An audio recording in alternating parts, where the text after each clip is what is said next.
જય શ્રી કૃષ્ણ. મને આપના વોર્ડમાંથી ડેશ પાર્ટીમાંથી મને ટિકિટ મળી છે. તો 26 તારીખે મતદાન દિવસના દિવસે આપ સૌને મારી વિનંતી છે કે તમે બધા બદનામ નહીં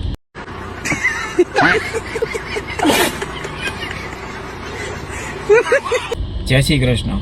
કેમ છો બધા? મજામાં? મારું નામ છે ડેશ. મને આ પાર્ટીમાંથી ડેશ તમારા વોર્ડમાં ટિકિટ મળી છે. 26 તારીખે મતદાન છે. આશા છે કે તમે પણ મતદાન કરશો અને બીજાને પણ કરાવશો. હું તમને બધાને વિશ્વાસ અને ખાતરી આપું છું, જો મને મત આપીને આપ વિજય બનાવશો તો તમારા વોર્ડના દરેક પ્રશ્નો હું સોલ્યુશન લાવીશ.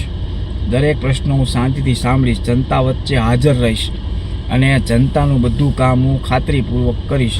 એમાં તમને નિરાશા નહીં થવા દઉં, પણ એકવાર મને વિજય બનાવો. આ વસ્તુ અત્યારે ચાલે છે, ચાલવી પણ જોઈએ. એટલે કેવું છે કે ખબર છે કે લોકશાહીમાં સ્થાનિક સ્વરાજ્યની સંસ્થાઓ એટલે કે મ્યુનિસિપલ કોર્પોરેશન એ છે ને શહેરના વિકાસનો પાયો કહેવાય. હવે આ વ્યવસ્થામાં વોર્ડ કોર્પોરેટર આપણા વોર્ડના પ્રતિનિધિ જનતા અને તંત્રની વચ્ચેની સૌથી મહત્ત્વની કડી છે, સાંકળ છે, બરાબર. પણ તમને જાગૃત નાગરિક તરીકે ખબર છે કે આપણા જે કોર્પોરેટર પ્રતિનિધિ આપણે ચૂંટી લીધા છે એની જવાબદારી શું આવે? નથી ખબર. તો પહેલું જવાબદારીમાં શું આવે કે વોર્ડના વિકાસ કાર્યોનું આયોજન. કોર્પોરેટરની મુખ્ય ભૂમિકા તેમના વોર્ડમાં પાયાની સુવિધાઓ સુનિશ્ચિત કરવાની હોય. જેમાં કઈ આવે તો કે રસ્તા ને ફૂટપાથ, નવા રસ્તા બનાવવા. આપણે જોઈએ છે બધે જગ્યા રસ્તા થાય જ છે અત્યારે, તોડે ને પાછા બનાવે ને તોડે ને પાછા બનાવે. એટલે જૂના રસ્તાનું સમારકામનું નિરીક્ષણ કરવાનું. બીજું છે સ્ટ્રીટ લાઇટ.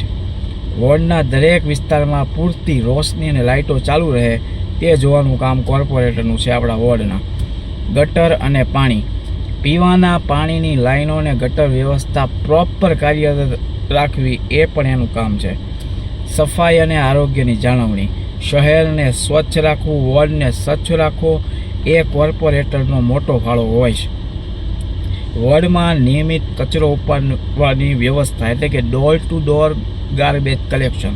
જે ગાડીવાળા આયા ઘર સે કચરા નિકાલ સ્વચ્છ ભારત કા એ જે ગીત વાગે ને એ એનું ધ્યાન રાખવાનું કે નિયમિત આવે છે કે નહીં. પછી ચોમાસું આવે એટલે મચ્છરનો ઉપદ્રવ વધી જાય એટલે એના માટે દવાનો છંટકાવ, ઓલું ફોગિંગ મશીન આવે ને ધુમાડા કાઢતું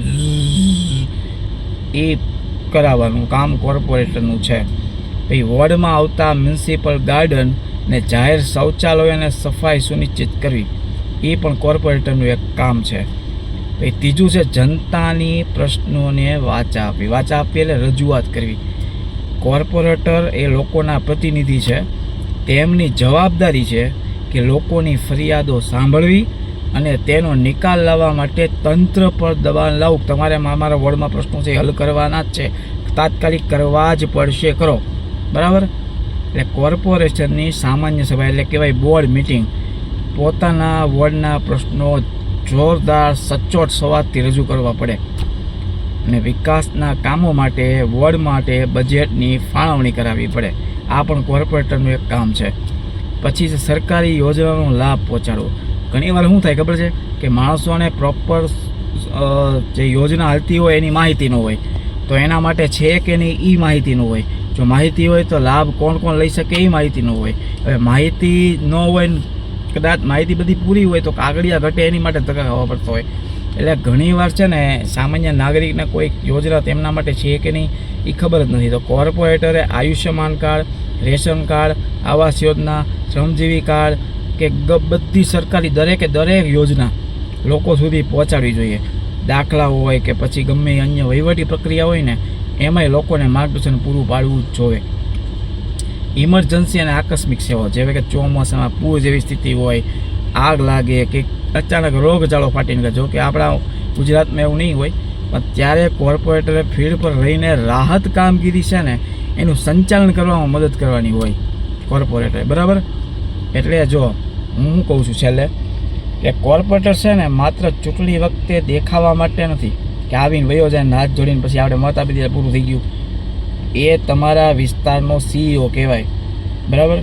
જો તમારા વોર્ડમાં ગંદકી હોય, પાણી ન આવતું હોય કે લાઇટો બંધ હોય, ગટર વ્યવસ્થા હોય તો તમે ડાયરેક્ટ એનો સંપર્ક કરી શકો. પછી એમાં મૂંઝાવાની કે આને ક્યાં ફોન કરવો, એ ફોન ઉપાડશે કે નહીં, ઉપાડીને હું કે નહીં કરવાનો જ. આપણે એને ચૂંટેલા છીએ એટલે આપણે જવાબદારી છે જાગૃત નાગરિક તરીકે કે એમને પ્રશ્નોના સોલ્યુશન માટે ફોન કરવાનો જ, 100% કરવાનો, બરાબર. બીવાન નહીં, કરવાનો જ ફોન. ગમે એ વ્યવસ્થા તમને એમ લાગતું હોય કે આ પ્રોબ્લેમ છે તો વોર્ડના કોર્પોરેટરને ફોન કરવાનો, બરાબર. એટલે તમે હવે કદાચ તમારા ઘન સંપર્કમાં ભાજપના કે કોંગ્રેસના કે આપના જે તમે મત દેતા એ તમારી ઉપર છે. પહેલાં નંબર લઈ લેવાનો અને ડાયરેક્ટ ફોન કરી જ દેવાનો, બરાબર. પણ પ્રશ્નો કેવા હોવા જોઈએ કે સટીક સાચા હોવા જોઈએ. પછી બે માણા ઘરમાં બાદ ને તમે કોર્પોરેટર ફોન કરો, ભાઈ મારી વચ્ચે આમથી મારી બાયડી રીઝન આવી ગઈ, એ ના હાલે. એ તમારે જોવાનું હોય. चुप रहना भाई, बंद करना तेरा बकवास, बंद कर अभी. हो तो क्या मजाक, शेयरिंग करता है सब, मालूम है सब. બરાબર. આ માહિતી સારી લાગી હોય તો શેર કરજો, લાઈક કરજો, વિડીયોને સબસ્ક્રાઈબ કરજો. ચેનલ મારું ભાવનગર મારી વાત. Thank you. ગરમી ફૂલ પડે છે, ધ્યાન રાખજો. જય શ્રી કૃષ્ણ.